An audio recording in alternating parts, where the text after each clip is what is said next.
Hello everyone, this is Brent Horton, class KIN353, and today I want to present to you what you would do in the instance of a sprained thumb. And it's a common occurrence among athletes, especially among volleyball players or football players or even basketball players. It's really common actually.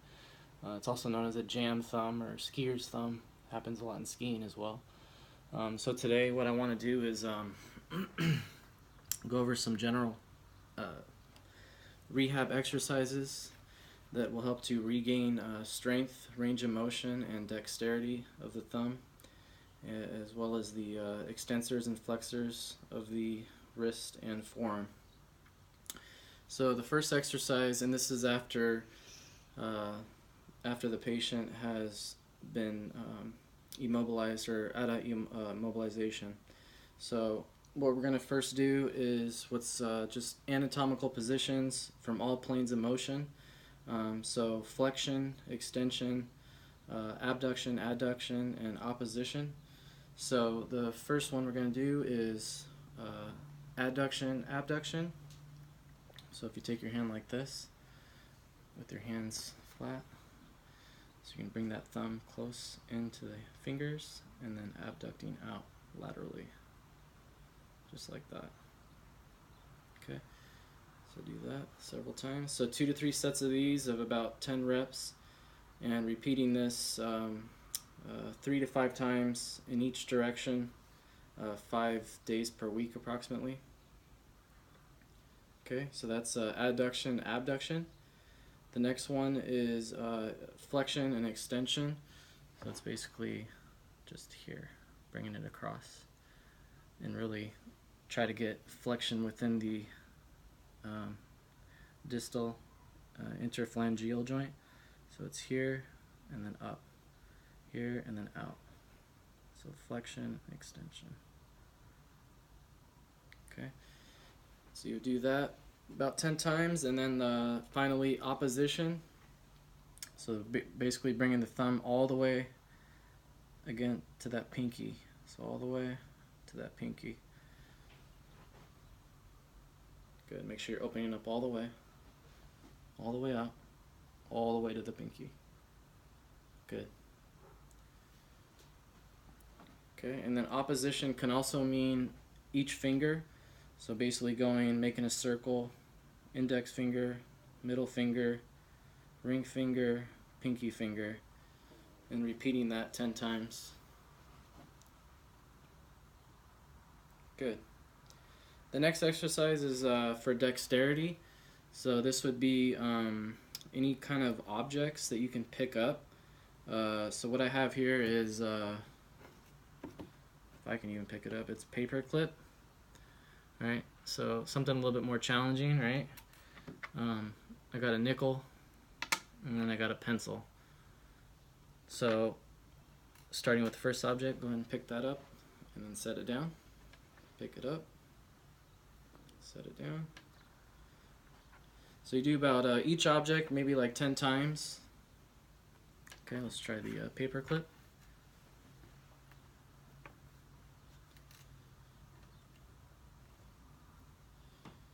Good, and that adds a little bit more challenge, which is good for dexterity. Neuromuscular control.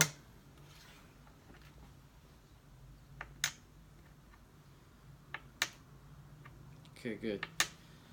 Okay, so that's the first phase, which is the acute phase. The second phase is going to be the repair phase. So we're moving on to more strengthening and regaining range of motion. So the first we're going to do is I just have a balloon, party balloon here, and it's deflated, so it's a little bit easier. It's very easy to squeeze. So she's going to go ahead and squeeze that, and she's going to hold the squeeze for 5 seconds, and then release, open up, and then squeeze again, 5 seconds, and release, 5 seconds, release, 5 seconds, release, 5 seconds. Good. And you want to do that about 15 to 20 reps. I would say 4 to 5 times a week would be good on that one. 2 to 3 sets would be good too on that one. And the next exercise is finger hand squeezes. So it's really take any one of your fingers, but I like the index finger, and then what you're going to do is taking that thumb and you're going to wrap all the way around that finger. So we're getting flexion and then extension at the metacarpal as well as the interphalangeal joints.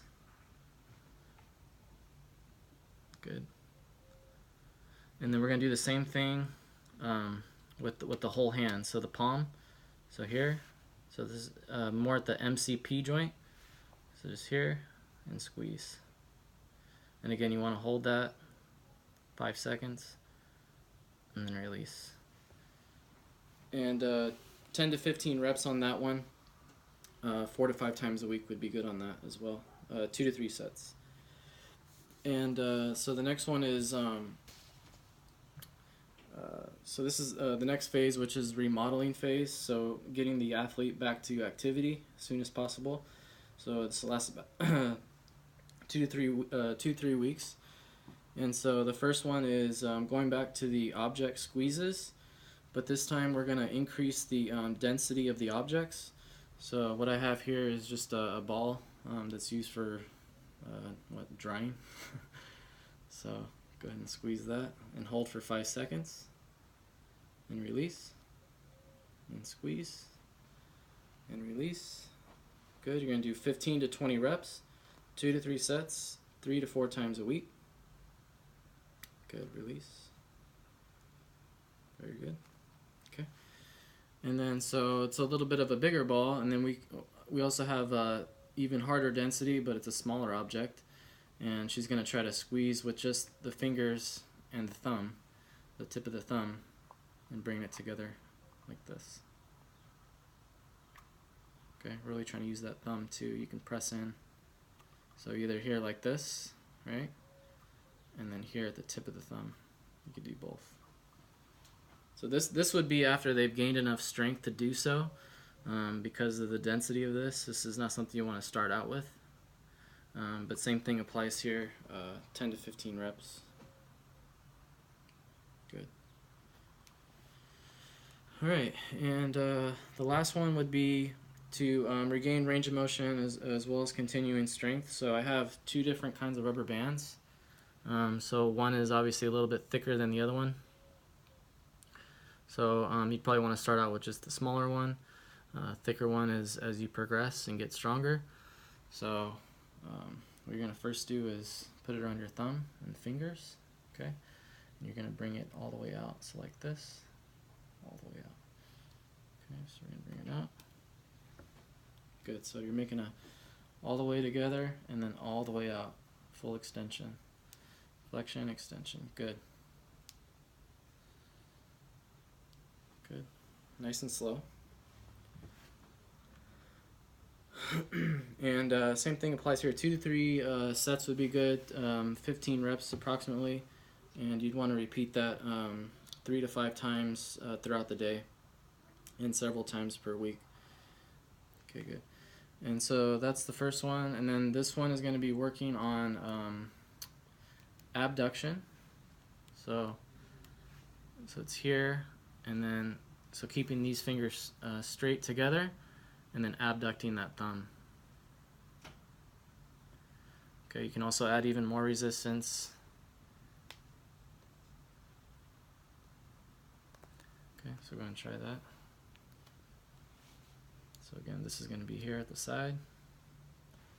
Bring it together, and then out. So nice and slow.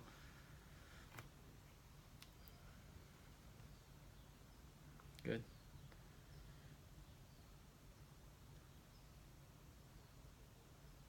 Okay, very good. And then finally, the last one is, so what I'm going to do is put this around. Oops, I'm sorry. Let's see. Oh, so it's going to be adduction, so working on bringing it in.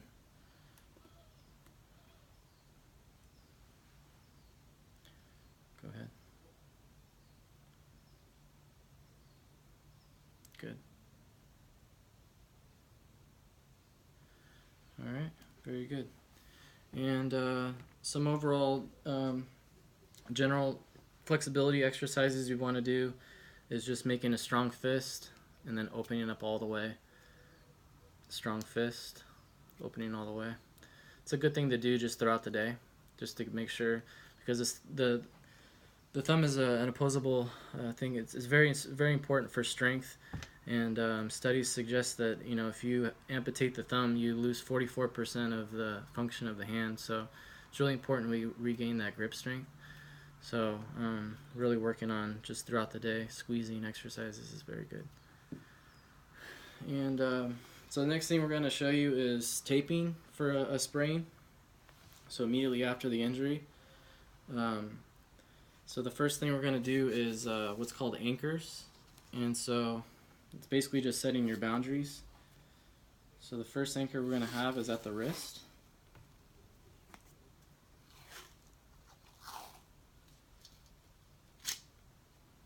Okay. And I have some already cut strips here, a little bit smaller for the thumb. And then so we're going to have one right here at the distal interphalangeal joint. Okay, so that marks your boundaries. And then the next thing you're going to do is splint strips. So you're going to do 4 of them. So basically from anchor to anchor. And you'd want to put it on the site of injury. So overlapping 50%.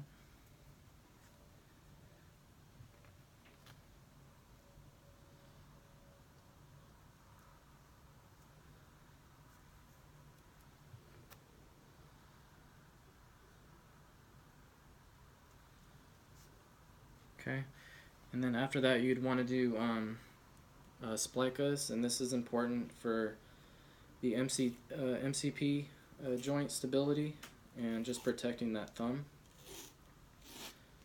So, and the wrist as well, it's protecting the wrist. So in between, and then making a figure 8. I think I got that right. Let me see.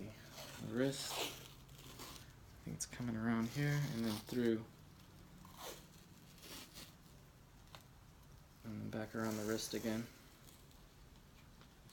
So it's really, as long as we're protecting that thumb area.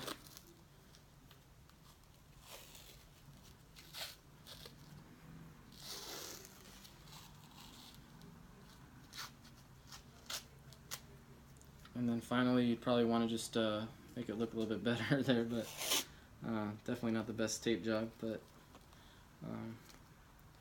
hit the anchors one more time, and then the wrist as well.